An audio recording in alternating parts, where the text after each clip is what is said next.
But yeah, we're back anyways. But yeah, we're back. Episode 135. Yes, yeah, 135. Phenomenal. Yeah, 135.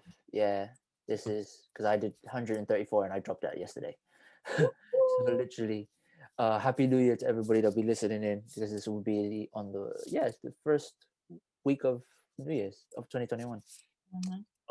But yeah, introduce yourself, Irene. Hi, everybody. Happy New Year. You're We made it. Imagine. Bruh. I'm Arlen. So yeah. Anything else? Do you want to? I'm Arlen. I'm a broadcaster, editor, and content creator. So I have done a lot of work producing for news outlets, as well as myself and independent contractors such as people. I shoot video, come up with ideas, bring them to life. I've presented as well. I've written articles. I have a degree in journalism, so that's why I do a lot of journalism. But before all that, I was doing YouTube when YouTube was like, before it was this, I should have never stopped, because I might be living in a penthouse on the 86th floor, like our good friend Nella, but it's fine. Oh, you know Nella?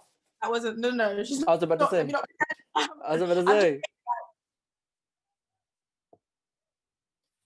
Shit, come on, man. Please, internet, please don't crash on me. Please don't crash on me if need be. That's why I say word. You go into the nitty-gritty of it. It's like producer, editor. Like I've done photography for clients. Do you know what I mean? I've done events, videography for clients. And that's like people. But then I also have worked with big broadcasters. With the BBC, Radio 1 Extra, NBC, MSN. Do you know what I mean? So it's like, just call me a broadcaster. And want to know more, then you ask. But yeah. Jeez, you've done bits then. I mean, I'm busy. You done more shit than me, goddamn. You got time. It's okay. No, I'm old, goddamn it. I'm old. What's old? I'm 27. Okay.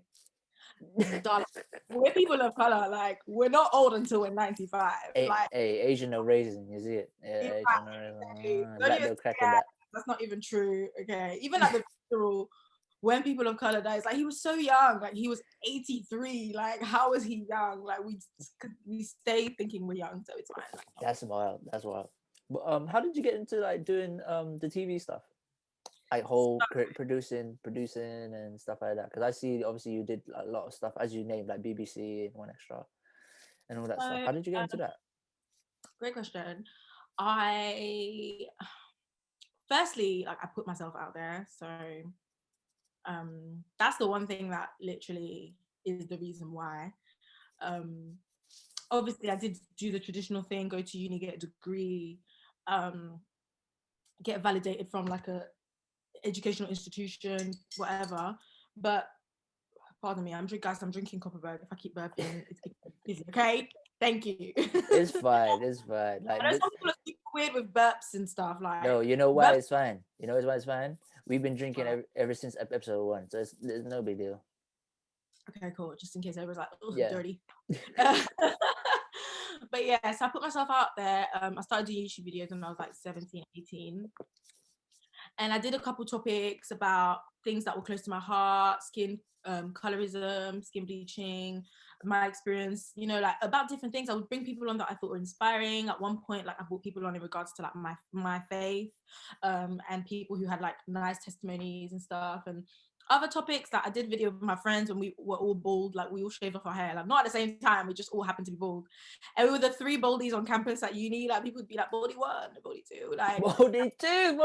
Yeah, we weren't like, obviously we were all cool. Like, me and my girl Michaela are really close, and then my other friend, like, I met her on campus. I literally harassed her. Like, yeah. First year, you just go up to people you don't know. You're like, hi, who are you? Let me be your friend. So I like harassed her on campus, but then we ended up being cool. and we were the only girls at uni that didn't have no hair because we used to go to the barbers and shave off our hair. So made videos about that, just made videos about random stuff. And then like when uni got bad, like I did like slow down with filming YouTube. But Yeah. at the final year, during my final year of uni, I got a phone call from the BBC, and they were like looking for contributors for this piece, this long form piece. So like long piece about colorism and skin bleaching, skin lightening is what they called it, because you know some people don't know what bleaching is. It's Okay. Yeah. like slang, but like skin lightening is the term, right? Mm. And they found my video. Me and my friend Mariam, we filmed a video about it when I was like 18, and I was like turning 22 or something like that. Oh wow. So it had been on the internet for 4 years, right? It had racked up a lot of views, like a couple hundred views, couple hundred, well, over 100,000, I think. Anyway, but Jeez. like I was like, so they called me, and then they was like, we want you guys to come on. We want to, okay. For anyone who's making documentaries or producers, you know that you have to like call like your case studies, like kind of suss them out, because just because someone has an interesting story doesn't mean that they're good on camera. It doesn't mean that they're going to be engaging. It doesn't mean that they're going to be fun or relatable. So they got us like, oh my God, I felt like a baddie. They sent us like train tickets. They were like, here's some train tickets, come down to London for the afternoon. We want to have coffee with you guys to see. So then we met up with them, had coffee with them. And then when we went back to, she went back to Leicester. She used to go to study in Leicester. I went back to Nottingham because I used to study in Nottingham.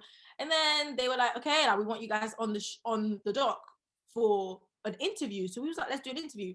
And then we did the interview in Leicester. And then they were like, we want you guys to present the whole thing. And I was like, okay. Oh, sick. So then, you know, we went to a lab. We tested out different creams. I had to like smuggle things in and out. Like to this day, I'm scared to go to Peckham because we had to do like a shot where I was walking through Peckham with like a bag of like skin bleaching like creams just to show how accessible it is.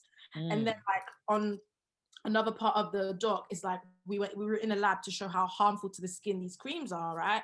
But like I'm a Southside babe, so like these Peckham people, yeah, I hope that they don't recognize my face, because me, I want to go to Peckham in peace. I'm so sorry. So anyway, we did all of that, and then I'm a journalism student, recent graduate, and I just basically have the gift of the gab. So I was like, I'm trying to stay here. Like I'm in the building now, you know. So who do I speak to about doing some more work here? So I basically networked my way into like staying in the building. So a lot of like people in high places were vouching for me because that documentary did numbers. And yeah, so I just networked my way, and yeah. That is literally luck at its finest, you know. I know. I mean, you know, I call it the grace of God, but call it luck, that's fine. But it's definitely like really random because I didn't do no work experience at uni. Like people, obviously my course is journalism. People are doing like Saturdays at radio stations. You know, people are doing like their uncle's dad who's a cameraman at ITV, unpaid work, you know. And I'm just like really just trying to get through my degree because uni was so hard for me. And like, I'm not like, yeah, it took me a long time to understand my learning style. Yeah. So for a long time, I was trying to learn the way school taught me to learn and digest information. But then it's really in my final year of uni that I understood what works for me, how I learn, how I retain information. So it took me a long time to understand. So I feel like it's only my final year I started to learn anything, you know? So I was struggling. I didn't have time to do extracurricular stuff, you know? And they called me in April. Yeah, no, before that. They called me in April, I think, to start shooting. So while I was doing my dissertation, while I was completing uni, I was also shooting this doc. So I thought, this is crazy, right? And then I graduated in August and it came out in September. So it was kind of like, looked really good because I just graduated uni. Well, from April or from before April, we were shooting, and then they had like a couple of weeks of editing. And then we came in to like shoot some thumbnail stuff, and then it came out in September. So that is fairly quick, but a lot of people were on it, on the project, to be honest. And so yeah, it's definitely that is really interesting because a lot of us after uni don't get these types of opportunities, you know. Like that's literally. That's true. I mean, I would say that's what I always encourage, and I know like it's really scary too. But even what you're doing now and other people, just put yourself out there, because you never know. Like that video, obviously it was making numbers and everything, like it was doing good, like a lot of people were engaging. And I mean, I'm not gonna say I'm the first one on the internet to make a video about skin bleaching, I'm not. But I, like, a lot of people reference back to that video, you know, a lot of other influencers, a lot of like big, like, you know, like Jackie Anna like mentioned the doc, the BBC doc, and like a couple people like reference back to that video. And also I saw a lot of people make similar videos, like a lot of black girls make similar videos after mine. I'm not saying it was me because of me, but I'm just saying. But so we just wanted to speak our truth, you know. So you never know, like, when you speak your truth and you put it out there for other people to be blessed, like you never know what's gonna happen. And then obviously the BBC is one thing, and it was great to get a lot of work experience at the BBC, and it was great to like network a lot. And the BBC's been very kind to me. But then also, like, I applied for the position, my position at NBC, you know, but it's also all the things I've done at the BBC that made me qualified for that position, if that makes sense. So like naturally kind of go like out in their favor, but just don't be afraid. Yeah, that's crazy, that the fact that you transitioned from a British television place to an American television sector. Like NBC, when you hear NBC, you're like, like you work for NBC? We don't even like, they have a US, like what? Like, you know, so that's dope. That's really dope. That's really dope though. Nah, that's past tense, because I don't work with them right now, but I worked with them the whole pandemic up until like a month ago. But it's still in your resume, that the fact that you worked with an American. Yeah, bro. Like that. To be honest, not all of us get to work with Americans at all. Like sometimes, especially creatively, like unless we're out there, unless we're like such a big name. Yeah. So there's like hard. A weird gap. There's like a weird, like, I don't know, there's just like a border. Obviously there's a bloody border in real life, right? But I mean, like, there's a border between, you know, like the American and the British media industry, but they're also very closely like related, and they kind of help each other out. Working with them was really like, has been the most like insightful experience of my life, because pardon me, like, because American culture is a little bit different to ours. Like, British people are quite modest, you know, like we don't really talk about how much we earn. We have dreams, we have aspirations, but it is what it is. We just get on with things. We're quite content. I think, like, especially like the people I was working with, like the New Yorkers and all that, people in the media, like they are hungry. Like they're hungry. They want more, like more of everything, more numbers, more this, more that. Like we're not content. Like we want more. So I feel like working within an American TV network made me want more for myself. And now I'm like, I feel bad because I'm like, I want to be grateful for this. Yeah, but that changed your mindset, no? In terms of like your hustle, like so like a lot of us that never did that. Like for me, like I had to go on holiday to experience it. Like I had to be in Toronto when I saw a dude that was working 3 jobs basically. Like he was a guy who worked at a hat store. Yeah. But he was also a Deliveroo man and also a DJ and musician. Ooh. And he did all those 3 things in one night. He came out of the bar lounge and said, and he was like, he was smoking, whatever, we're chilling outside with my drink and whatever. And then he's like, yo, I'm about to do this Deliveroo thing. I was like, wait, what? Didn't you just get a DJ set? I'm like, bro, money off it, Meg. I said, all right, cool. Oh. And he's like, all right, cool. I was like, he's like, I'll be back though. I'll be back. I'm like, all right, cool. He came back after the thing, and he rode a bike. He didn't have a car. He didn't have a scooter. He had a bike, and he, you know what I'm saying? So I was like, crazy. Was that your first big international trip? That was my first like solo trip. I wouldn't say international. Huh? Did you stay with family? No, I stayed by myself. I was there by myself. I didn't know nobody. I just like, rah. So why? How did you end up there? I just wanted to go. Like I've been a fan of like music from Toronto, and like a lot of content creators from Toronto. Like the first podcast I listened to was from Toronto. Like from Toronto women. Like they were a podcast called Galcast. So shout out to Jay Fiasco and Jams and all of those, Rebecca and all those girls, because they started that whole all women podcast wave that I've listened to since. Like, I was like, raw, like this is sick, you know. So, and they're from the city, they know what's going on, they're creatives, they do their own thing. And I was just so intrigued by the stories they were telling, their views on life and so many other things. And I was like, oh, let me check out other podcasts. So that's where I got into, like, obviously other podcasts as well, after listening to some of their episodes. And that was in like 2 days. I was listening to like six, maybe five, like 5 to 6 different podcasts, because I was so intrigued by stories. Like, I was just intrigued and what what people's views were.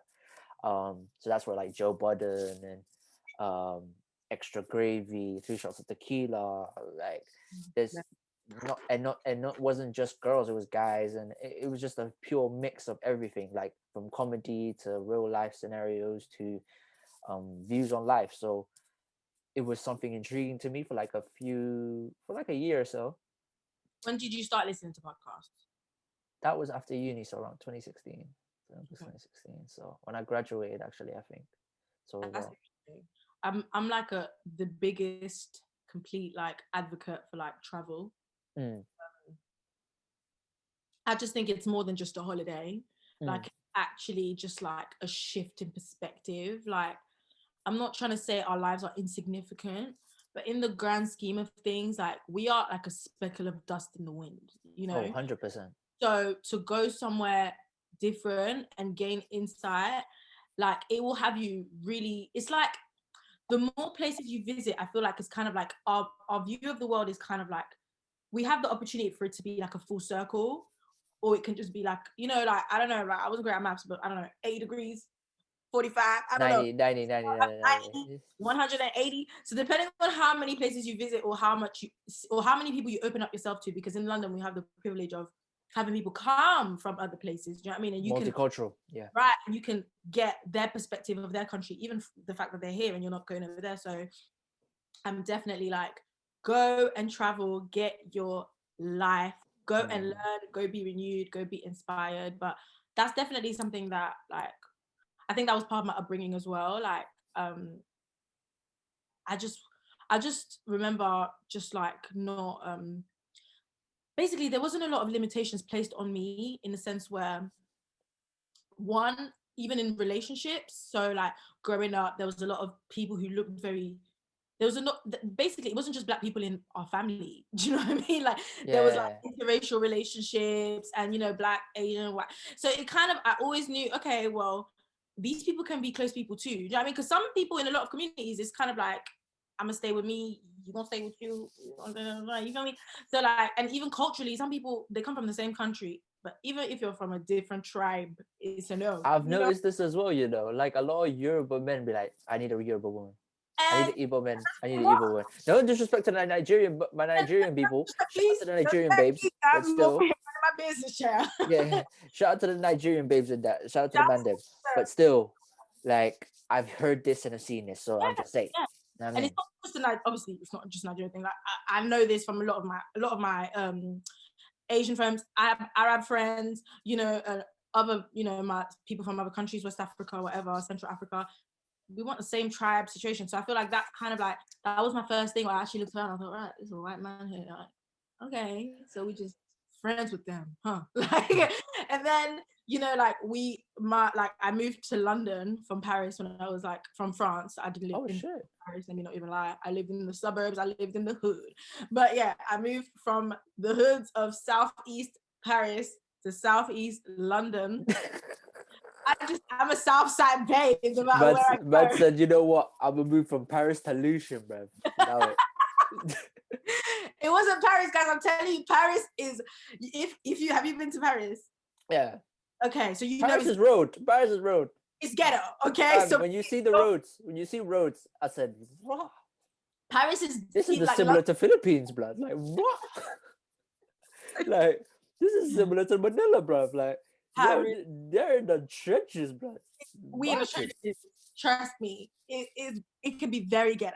Okay, we moved from south to south here and everything. And I think even that move like did something to me. It just made me Really? someone that's like, I want adventure. I want like new things. And I Yeah. moved around here a lot. Like I don't have one of those. I'm not one of those people that had like the privilege of growing up in one house. No, I had like 9 houses between the age of like 7 to like 25 because it was like financial hardship or like maybe temporary housing.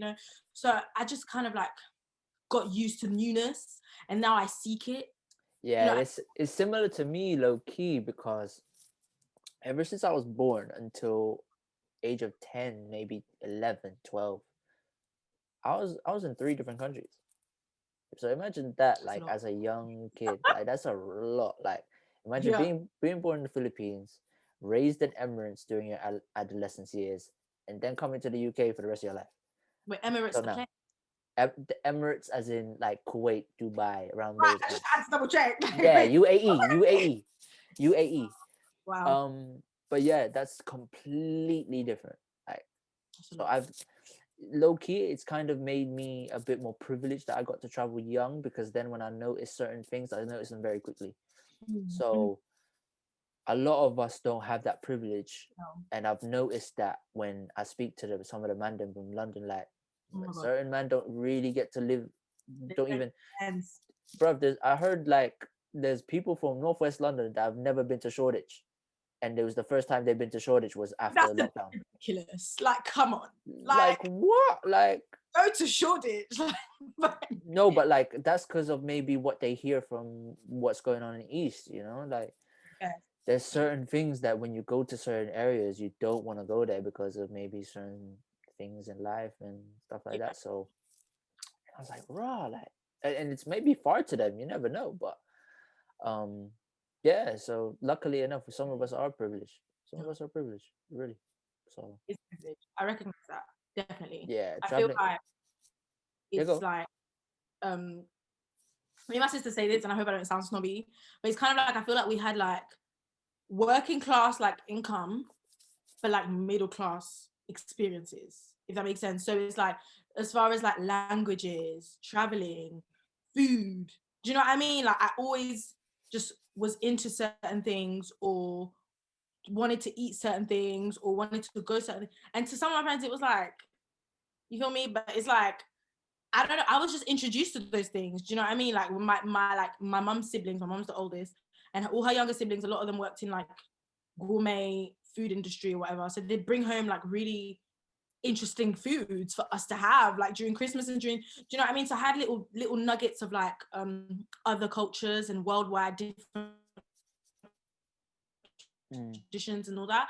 So I kind of, it's definitely internalized a lot of that. But I think yeah. it is a privilege that to have that growing up, especially if you're coming from parents that don't earn a lot, or if you're coming from a disadvantaged background, like my parents are not graduates, my parents are not homeowners, my parents, I probably make more money than now than Mm, they've ever yeah. made. Like, and I That's don't make that's a trick. whole That's the lot. You know thing. what That's I the mean? thing as well. So, you know what I mean? So, I come from money, but it's I did have the privilege of being like introduced to certain things, if Yeah, that yeah. makes Like sense.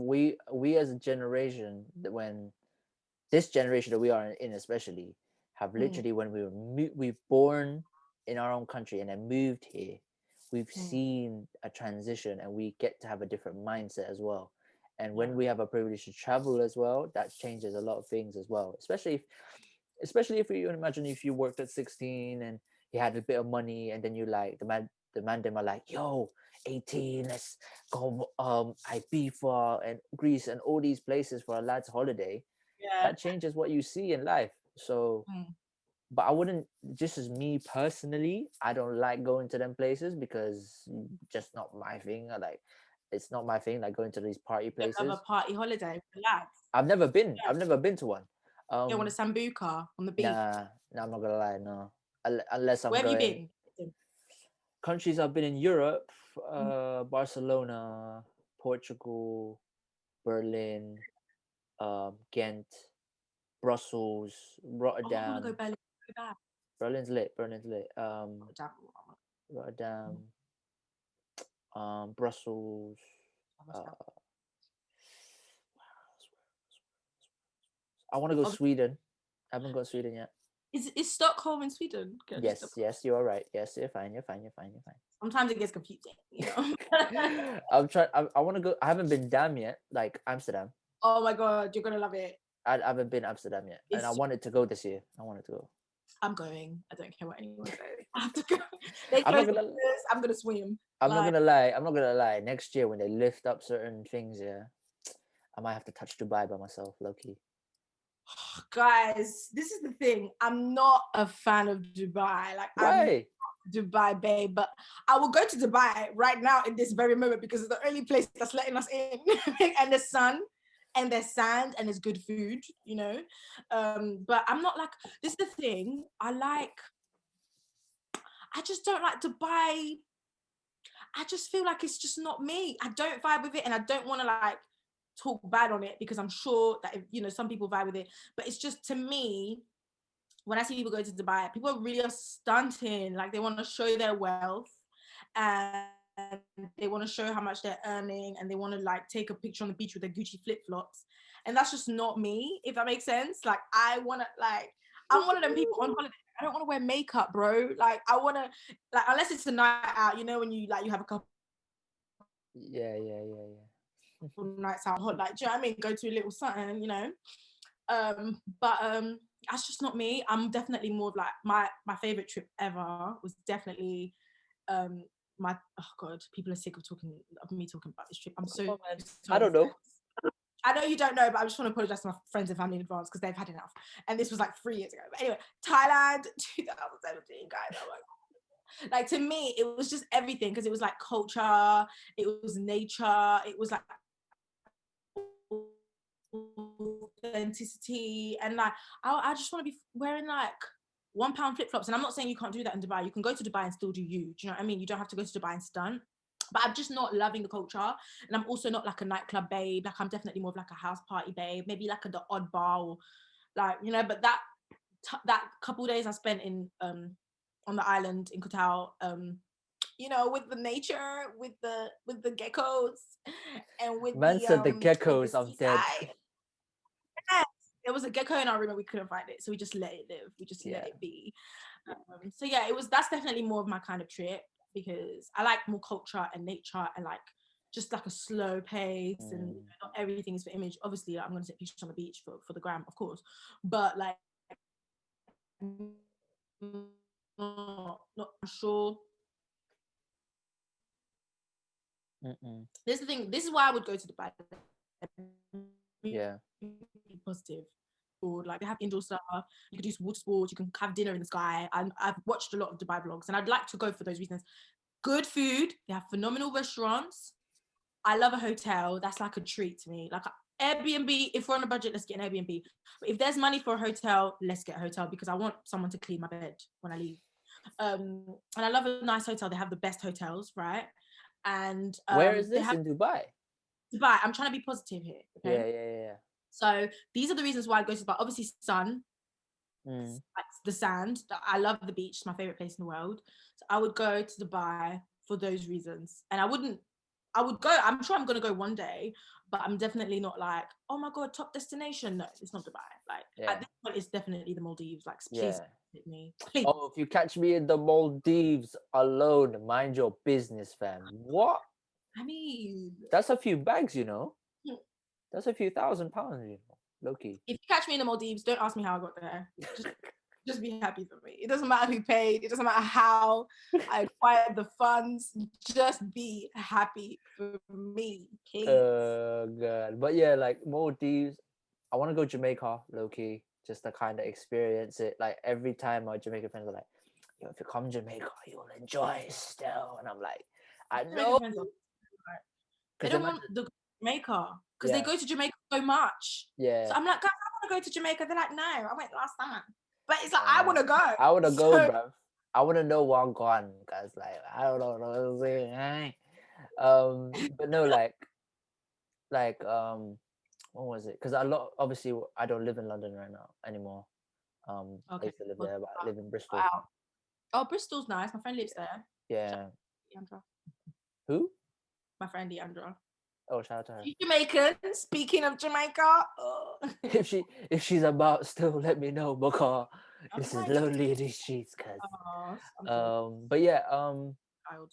but like, because all of my friends are either Caribbean or African, and we have a certain community here that knows each other, especially if you like went to college with people or went to school with people, secondary school. You will know people's neighborhoods. You know what's going on in the street city as well.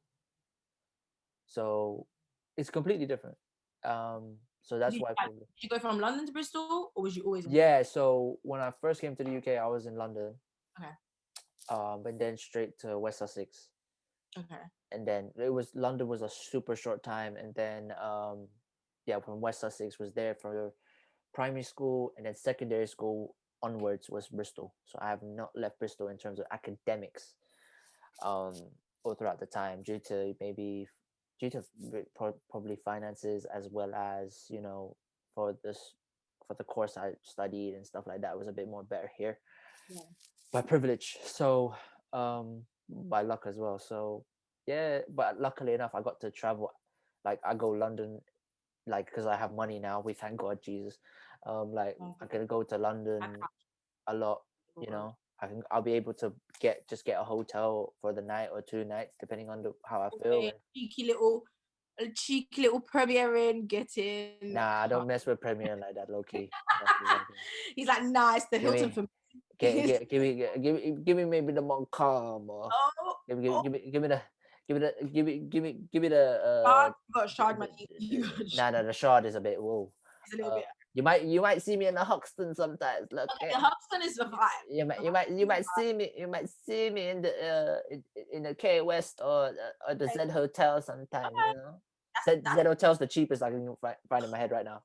okay. Fair enough.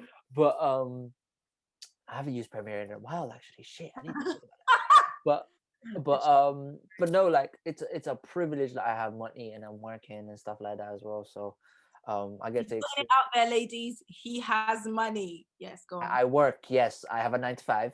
Good. I am not a street rapper. I don't trap. I don't go conch. So yes, I do have money, but I work for That it. might be a turn off to some people, to be fair, but go on. Low key. Just to make sure I had to clarify. You get me? I'm not make. I'm planning to make money off this podcasting. Low key. Yes, Um. come on, speak it into existence. Um.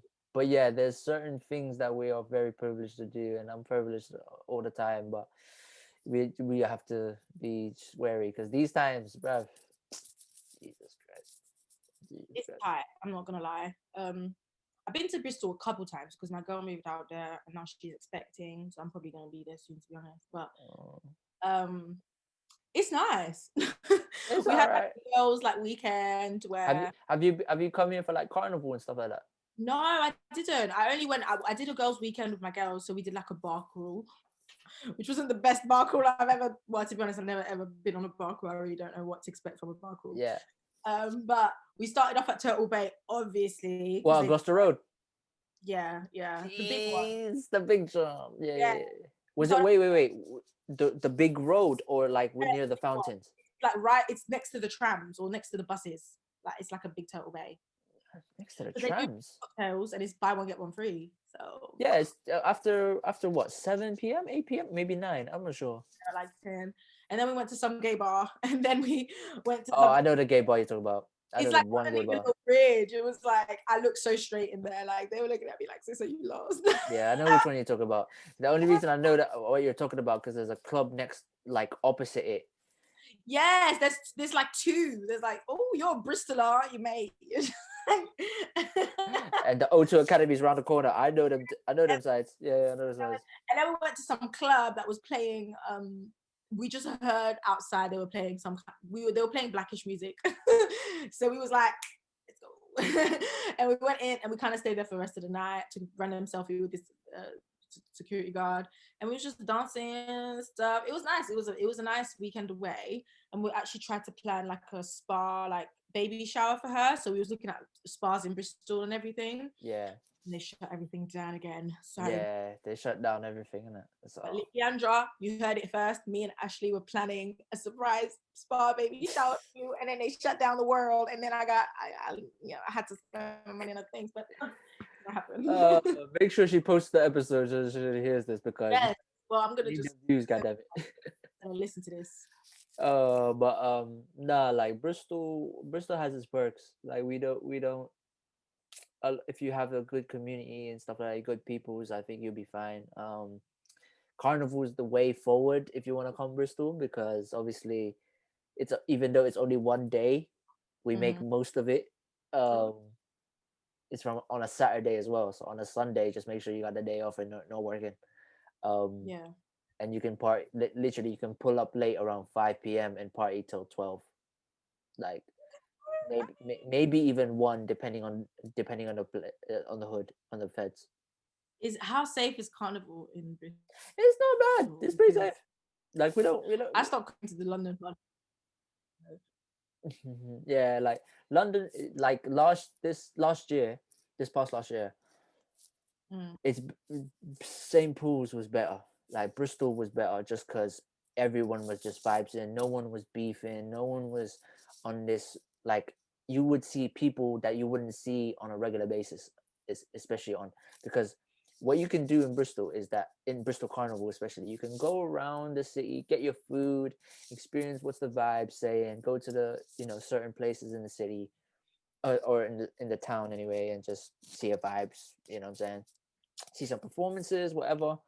But when you turn around and go into Campbell Street, is it yeah. Campbell? I believe it's Campbell or Brighton Street. I forgot the name. I You heard will see all the people that you haven't seen since secondary school. You will see people that that in your hood. bad It's a good because thing I mean, because I see people from school and I'm like it, I don't no, know. no, no. But the thing is, there's no animosity. There's no beef. If people see you, they see you. But no one's gonna be able to reach you and say hello because everyone's trying to go somewhere and find a place to stay in this street. Focused.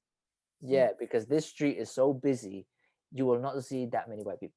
You will not see any, like, no, it's no disrespect to the white people then, right, because you will see some white people there, but then you will be the minority. right. Like, there's more ethnic people on this street than ever you will ever see. Okay. Like, I mean, I'm sold. So I mean, one day I'll check it out because I'm listen, not going to the listen, London. it's like I just need to find a corner. The man them need to find me when I see them. What do you need a corner for? You just need to find a spot, because when you can't find a spot, you will be barged around. Like there's so many people that you need somewhere just to be like, all right, cool. When someone calls you, you're like, yo, I'm in this part of the street. Yeah. Just when you see me, I'm wearing this, da da da da, and they see you. That's how it is. Like you Nothing can't. like seeing your friends at Carnival because you kind of just keep walking. Like you keep obviously you're listening to soccer. You're like walking. Yo, You but just, the thing oh, is, my yeah. friends.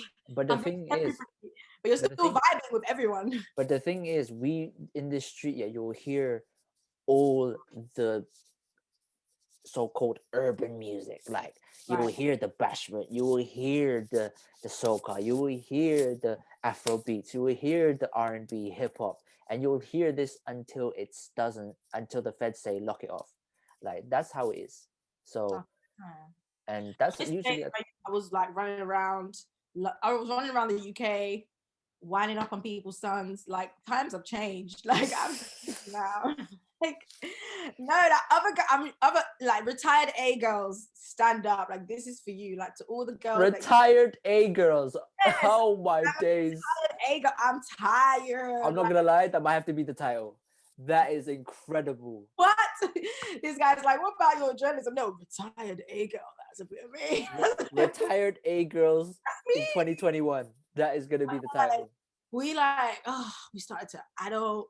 Like now I'm trying to figure out like my pension. Do I want to buy a house to live in, to let? Do I want to stay in the UK? Do I want to move somewhere else? I've got a French citizenship. Am I going to get deported?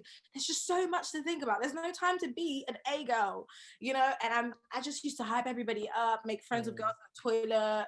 I just How is that? Like, how does that happen in the?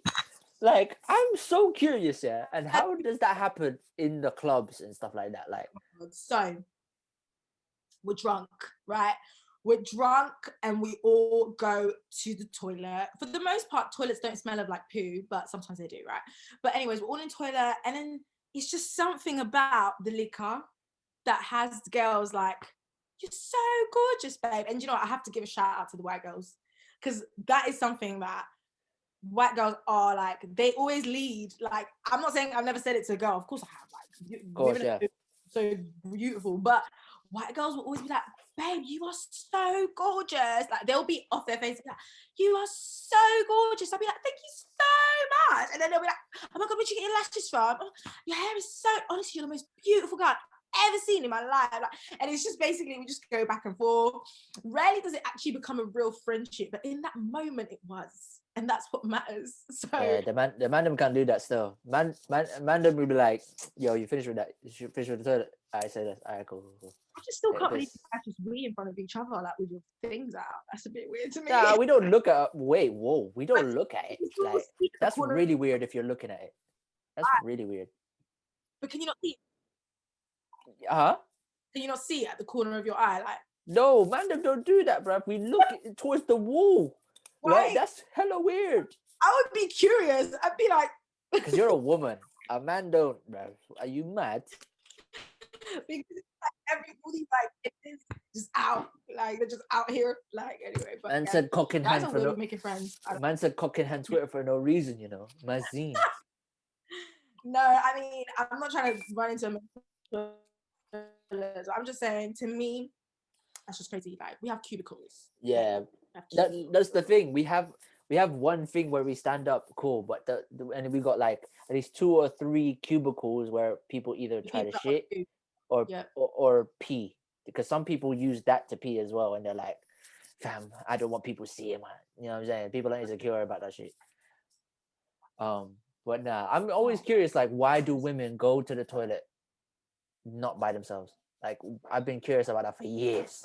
Like, go by yourself, man. What's wrong with you? Is this, first of all, right? We need emotional support, because when you're trying to navigate life, you're trying to build wealth, and you know your ancestry is from colonization, and you know like the colonizers ravaged through your country and still has a hold on certain areas, and you're first generation or second, in my case I'm second generation immigrant, you know, and like you have these fucking like patriarchal standards and these beauty norms. It's a lot to carry. So when you want to go to the toilet, sometimes you just want to go with someone to help you carry that load. And you know me, I'm obviously a beautiful brown black woman that comes with its own. Energy. Tell it, queen. Tell it, queen. I know what it is. You feel me? So sometimes you want to. I'm playing. It's not all that when we go to the toilet. We literally just want to piss. But we just want to have a chinwag. You go to the toilet, like, especially if it's like a party, or if it's like a tense situation, or if it's like a family dinner, or if it's, I don't know, sometimes girls just like togetherness. Like, girls just like togetherness. It doesn't even have to be a tense situation, if I'm honest. It can just be, I want to go, let's go. You go, I'll go with you. And also, low key, that's something that men maybe don't factor in, like safety. Like, girls do a lot of little, like, really minor things in our everyday life that obviously men might have to do but differently, or might not have to do because of safety, you know. So whether that's like when we're going out, when we're coming home, when we go to the toilet, it's literally also because of our safety, because of the amount of murders and rapes in the world. Yeah, so, yeah. I'm sorry for that. I had to get deep. No. That's facts, because us as men, we don't really think about that type of stuff. We just go pee and then bounce. Like, the only thing we're curious about is, did you wash your hands, man? That's a valid question. Yeah, that's the only thing we really think about, because no dude is like literally coming to us like, you know, there's dudes obviously that being rude, like for some reason they just like just say something random. Yeah, like I've had dudes literally say random shit to me on the toilet while I'm taking the piss. I'm like, yeah, let me just finish what I'm doing, wash my hands and bounce. Like I can't, I'm trying to actually vibes. I hear J Huss friendly outside. I need to go back to where I'm going, because I need to see the mandem and skank out. Like, I don't need this type of energy right now, innit? That's my drunk self knows the vibes is over there. Toilet. Huh? You've never made a friend in the toilet? Never. Has the guy ever said to you, bro, like, that's some nice shoes in the toilet? Never. Yeah, but like it wasn't at like a club setting. It was like mainly like a toilet. I'm talking about an event toilet. It doesn't even have to be a club, like an event, like a. Oh yeah. Like, I was wearing some like Jordans or something, and they were like, oh, those look fresh, fam. Did you bring it out today? Like, you know what I'm saying? So that's about it. I didn't even know guys were like that to each other. I thought guys like here and there. It's not like a regular thing. No, with girls, it's definitely a thing. Like, even on social media, if a guy says beautiful, I'm just like, "Ugh." But if a Why? guy says like, you're so beautiful, I'm like, yes, thank you, girl. Why You're is that? Why is that? because Are you honestly, tired of men? no, I mean, I don't know. I think I don't know. I don't know if I'm tired of men. Clearly not tired enough. But like, I think ulterior motives have ruined everything for men. Okay, Like, I hear you. like women, I think there's a point in every woman's life where if a guy gives you a compliment, you receive it, you're like, thank you. But then after, like, people say things or do things and there's like an ulterior motive, as time goes on, you kind of become a little bit numb. So when a guy compliments me, I'm just like, thanks. And I just hope he leaves me alone. Yeah. And sometimes Yeah, some guys, that's so weird. That's so like bad as well. Because I've done it as well, like I just complimented and bounced. Like I've never like you know what? Because women are used to ulterior motives, it's happened to me, not all, I don't represent everyone on the planet, but it's happened to me where a guy says something to me and like we've got to stand near each other still. So if it's like a concert or if it's like, and he says something to me like, oh, you look good. I'm like, thank you. And then he doesn't say anything else. And I'm like, it's like I'm always confused because I'm like, usually that's what you saying, like, it's where you from, oh, really swear down, yeah, what you Nigerian, oh, you swear down Congolese, yeah, oh, that's the usual script, but it's like when nothing comes, like, it's a bit weird as well. So it's like I don't know, I like those wholesome moments as well, like when you're walking down the street and like one Jamaican uncle will be like, sweetie pie, you look good, and you're just like, thank you, and I'm going to the bank. It's just because it's just like sometimes you need to pick me up. with the Like, women like compliments. I'm sorry. yeah. I want to be complimented, please. Like, tell me. I'm sorry when you said yo sweetie pie. Sweetie pie. Like, Oh, that's an amazing title as well. Oh my days. Oh my days. I've never said that in my life. Yo sweetie pie. You would look. Wow. I would look so weird to them because I'm Asian if I said that. I would look so weird. You'd look weird to everyone. You'd look weird to like us, like non-Jamaicans, but obviously Jamaicans have like Indian Jamaicans, Asian Jamaicans, so you might not look weird to them, to be honest. Nah, that would look still hella weird because the way the streets is like nowadays, especially social media. It's just like you know what I mean? But the thing is I know what I have to say. Like I can say like what the slang, normal slang, like that's the mandem. Like it is what it is. But I'm not here to appropriate culture, and I know where certain words come from. So, and I'm privileged enough to study that and learn that as well. So luckily enough, I'm just lucky. We stand a non-culture appropriating person for you because I wouldn't want to get dragged onto it, babe. Yeah. Do it to There's certain things that women have said to me, black women have said to me, though, and I'm like, if I said the same thing to you, no. I mean, this is the thing. Like, there's no this is not representative of everybody, but at the end of the day, we do have liberties as black people, and I just believe that's reparations. Like, there's some shit that we can that's say. very understandable too, though. Because it's not just racism; it's also anti-blackness. As there's anti-blackness in the Asian community, there's anti-blackness in an Arab community towards black people. It's everybody.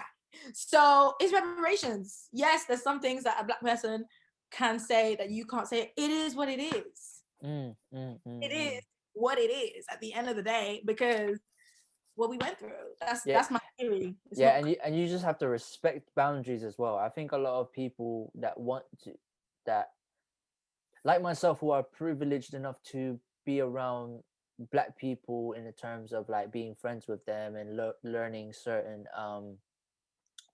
learning cultures as well. Like there are going to be people like myself that are non-black talking slang, talking Caribbean slang, talking African slang as well.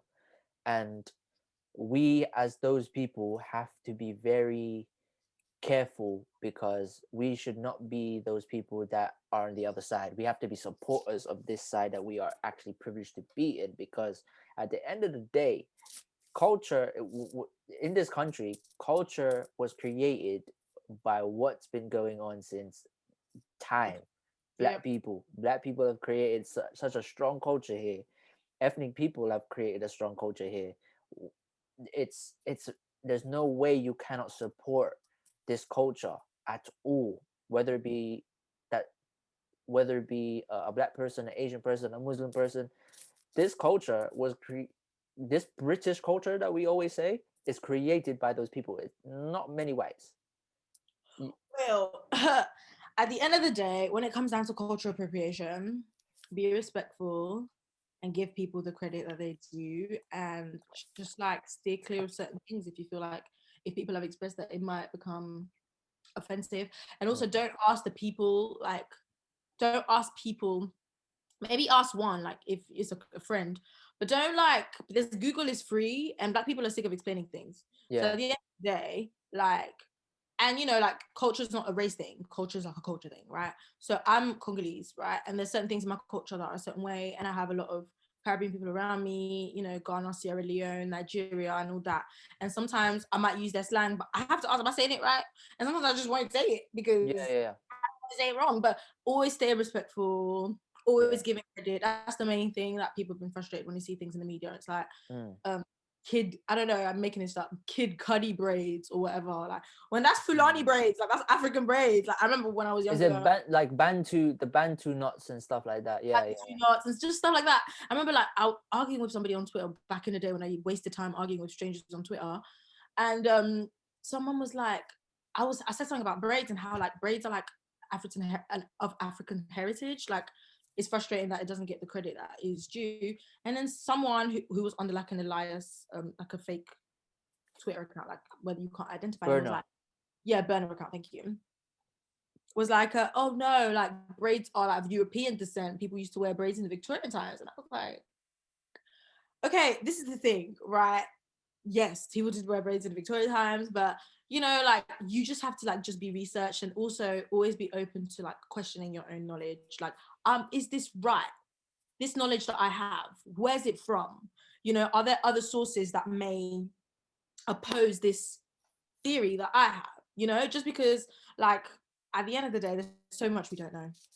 Oh, 100%. Like, so just be always open to learning, and if someone says something disrespectful, apologize and just stop. Like, people have to argue, like, why can't I say the N-word? Just don't say it. Yeah. I don't. This is where, by the way, when I said made British culture, I'm talking about what we see in like in total history, because white people do have British culture, like but in terms of but in terms of like popular culture, what's going on, that what you guys and what people enjoy in general were made by ethnic people. So that's what I'm talking about as culture, because without these things that you say that are amazing British culture, due to these due to the Asians, blacks, Muslims, and so forth, due to these certain people, you will not get this type of recognition from overseas at all in terms of pop culture. So that's where I have, in that side, I'm talking about that sort of thing. But and I also think that it's like something that I don't know why it's hard for some people to admit. Like, maybe it's tough. It's tough for them. But yeah, but it's like definitely like everything from like the food, even like the origins of some British dishes are actually not necessarily from British. Anyway.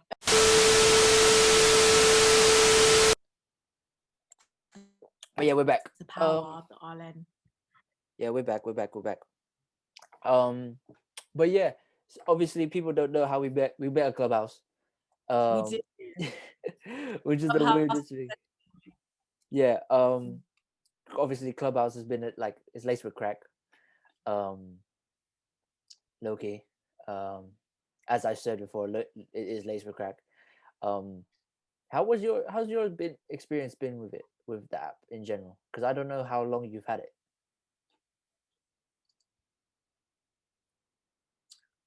So not very long. And I don't agree with Ryan that Clubhouse is laced with crack, because I'm not addicted to Clubhouse, right? This is the thing. I am very selective for, obviously I said I'm a broadcaster, but I also create wellness content on my Instagram page and also on my YouTube channel. So Yeah. I'm super big on like wellness, therapy, mental health, like faith, self-development, all that. So that's made me very selective about my media diet. This looks really Trumpy in the back, right? That's so right.